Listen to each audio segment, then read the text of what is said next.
Dhe siç e kemi thënë, kemi ndërmarrë hapa konkret, është ngritur një task force në Ministrinë e Ekonomisë dhe Financave, me qëllim që të rritet kontrolli dhe të evidentohet çdo lloj abuzimi i mundshëm në treg.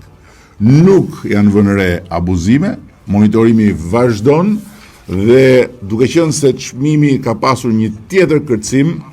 është marrë vendimi që të hymë në regjimin e bordit të transparencës, i cili do të sigurohet se nuk do të ketë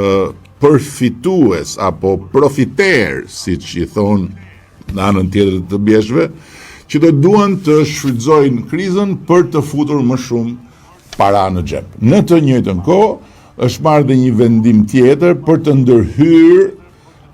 me një masë të përkohshme, gjë që po e bëjnë vendet tjera, në akcizën e naftës, duke i bërë asaj një ulje me rreth 20%, në mënyrë që të lehtësohet, si thuash, disi bara mbi përdoruesit e automjeteve. Por ndërkohë dua